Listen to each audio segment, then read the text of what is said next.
მამულზე სოფლის მეურნეობაზე და მისი განვითარების ისტორიაზე საუბრის დროს არ შეიძლება არ გავიხსენოთ ჩინეთი.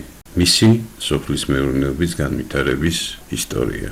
ჯერ კიდევ 2000 წლის უკან ომებისაგან დაღლილი ჩინეთის ცინის დინასტიის იმპერატორის დავალებით, რომელსაც შემდგომ უკვე ჩინეთის პირველ იმპერატორს შეერქმევენ, ჩინელი ფილოსოფოსები, მხედართ მთავრები და ვაჭრები ქმნიან საიდუმლო სცენარს, სახელწოდებით ციან ში.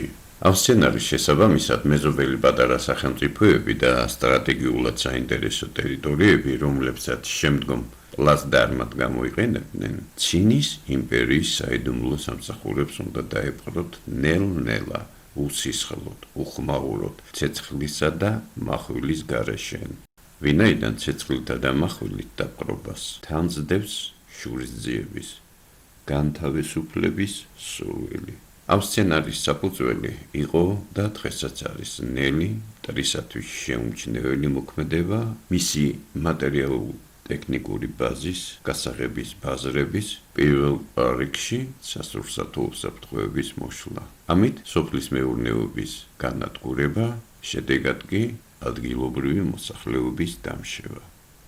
სურსათის დეფიციტს, მოსახლეობის დამშევას ლოგიკურად მოყვება დამშეული ტერიტორიებიდან სურსათით უზრუნველყოფილ ტერიტორიებზე, განსაკუთრებით ცინის იმპერიის ტერიტორიებზე, რაზედაც თვით ცინის იმპერიას ზრუნავდა მშიერ ლტობილთა ემიგრაცია. ამავე სცენარით ეს ემიგრანტები ჯარისკაცების და სოფლის მეურნეობაში აფასიანი მუშახელის უწყვეტ წყაროთ უნდა ყოფილიყო გამოყენებული.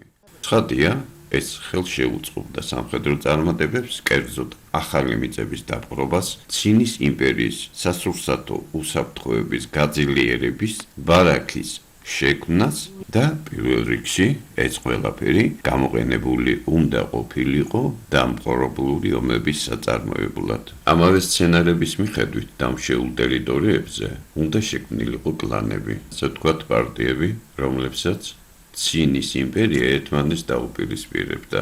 ამგვარად ლოგიკურად გამოიზრდებოდნენ კაციჭამია ვირთხები, ტერიტორიები დაცარიელდებოდა. ეს კი ცინის იმპერიას საკუთარი მსტოვრების ოფიციალურად ჩანერგვის საქმეს უადვილებდა. მსტოვრები კი საქმეს აჩქარებდნენ ფინანსური დახმარებებით, კრედიტებით, რითაც აძლიერებდნენ ადგილობრივი მოსახლეობის დამოკიდებულებას ცინის იმპერიაზე. ცხადია, დამშეული შეშინებული მოსახლეობა ხვეწნა მუდარით მიმართავდა მეზობელ იმპერიას მფარველობის შესახებ, ხოლო ვინც წინააღმდეგობას გაუწევდა სცენარის განხორციელებას, ჩვენთვის უკვე კარგად ცნობილი და გამოცდილი ერთი მიმართულებით, ერთი და იგივე საგზურით აჯილდოებდნენ.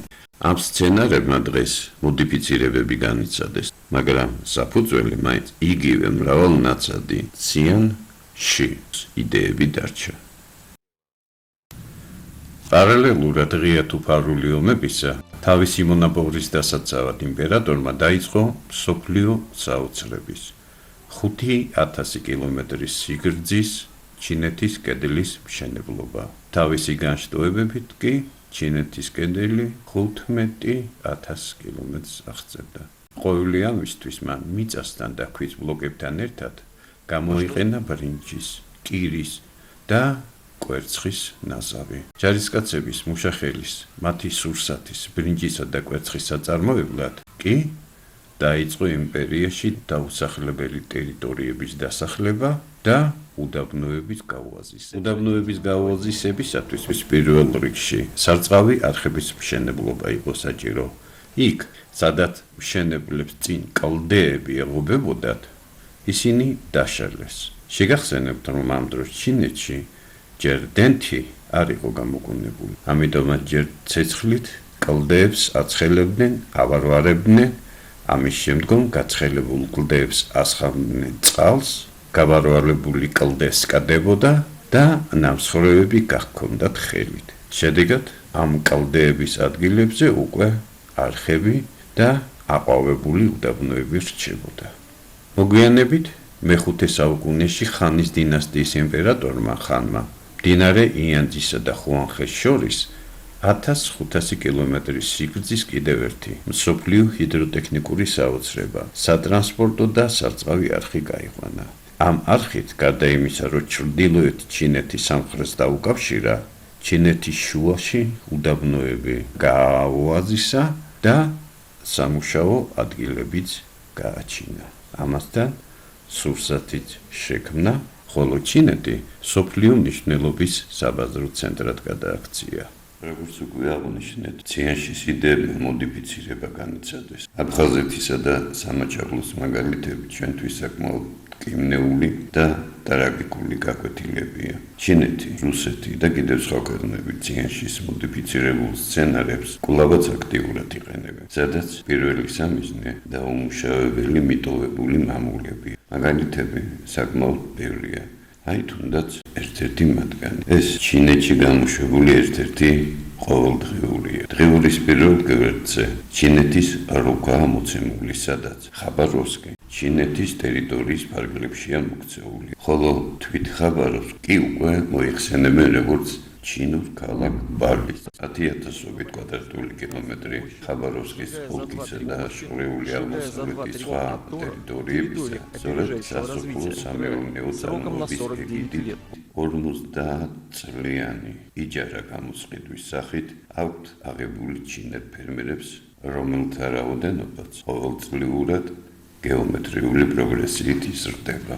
რუსეთის მასობრივი ინფორმაციის საშუალებებში უკვე გაჩნდა ინფორმაცია, რომ 1,7 ჩინეთის 200 მილიონმა მოქალაქემ გამოთქვა სურვილი რუსეთში ცხოვრებისა და საქმიანობის შესახებ. 200 მილიონი ჩინელი კი 50 მილიონით მეტია, ვიდრე თვით რუსეთის მოსახლეობა. ესეც ძველი 2000 წლის წინ დაწერილი ციანშის სცენარი სისხლო სხვისი მიწების გასაკონტროლებლად და მისათვისებლად. აკონტროლებ მიწას, აკონტროლებ წყალს, აკონტროლებ სურსათს. ესე იგი, შენ აკონტროლებ მოსახლეობას. ფილოსოფოსების ეს სიტყვები ყველა ამ სცენარების, დოქტრინებისა თუ ასე შემდგომ ფაბულას წარმოადგენენ. ისინი სურსათს, წყალსა და მიწას უძლიერეს იარაღებად და სოციალური კონტროლის ინსტრუმენტებად აღიარებენ. ეფექტურ იარაღებად, მოსახლეობის დასამორჩილებლად და სამართავად. ასე იყვნენ ბაბილონელები, რომაელები, ეგვიპტელები, ჩინელები, მონგოლები და ასე შემდგომ. ეს დაამტკიცა ამერიკის დიდმა დეპრესიამაც.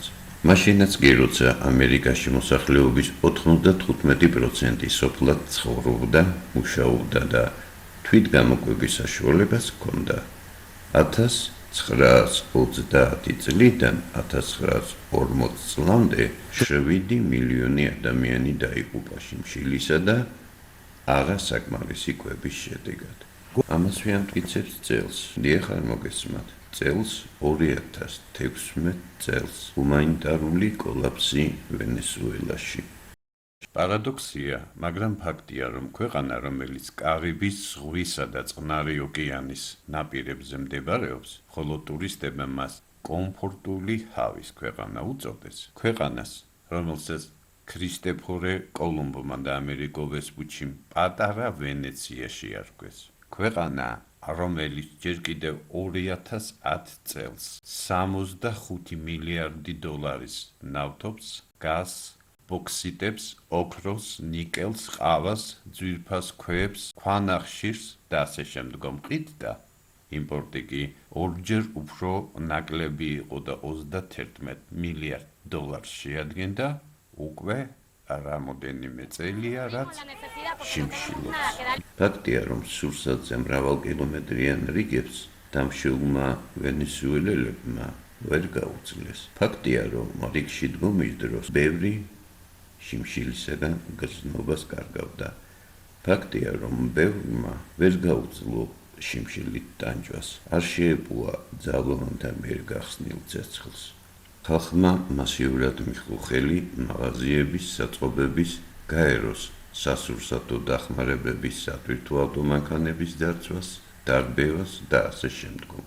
თითქმის ის, რაც ჩვენ საქართველოში 90-იან წლებში გავიარეთ.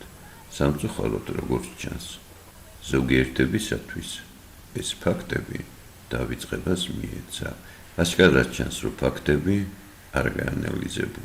არ გაანალიზებულა გამოწვევი მიზეზებით და საერთოდ სათანადო დასკვნები არაა გაკეთებული. შედეგად კი სოფლის მეურნეობისადმი, ქვეყნის სასურსათო უსაფრთხოებისადმი არაპროფესიონალური დილეტანტური მიდგომა სახეზეა. ამ ფაქტების ანალიზი საჭიროა, მით უმეტეს, რომ 2016 წლის 26 ივნისს გამოაქვეყნეს პროგნოზი მსოფლიოში სურსათით უზრუნველყოფის მდგომარეობის შესახებ. ეს ინფორმაცია ღია დევს ინტერნეტში. ყველა დაინტერესებულ პირს შეუძლია გაეცნოს მას, მით უმეტეს, რომ ეკრანზე ჩანს ამ დოკუმენტის გარეკანი და ინტერნეტ მისამართიც. გამოქვეყნებული დოკუმენტის შესაბამისად 2016 წლიდან 2030 წლებამდე მოსალოდნელია სურსათის და შეიძლება ითქვას, რომ სასმელი წყლის ძაფრი დეფიციტი. ამის გამო თავისთავად უკვე მოსალოდნელია, რომ ფასები მათზე 395%-ით გაიზარდოს. ცხადია, რომ ასეთი დეფიციტი და ფასები წარმოქმნის მოსახლეობის გარკვეულ ფენებში შიმშილობას კი თანზდევს არასასურველი უმართავი პროცესები. თუნდაც ისეთი, როგორიც 2016 წლის პირველ ნახევარში ვენესუელაში ხდებოდა. არც თუ ისე დიდი ხნის წინ, კერძოდ 90-იან წლებში კი საქართველოში, ხოლო 30-იან და 40-იან წლებამდე ამერიკის შეერთებულ შტატებში.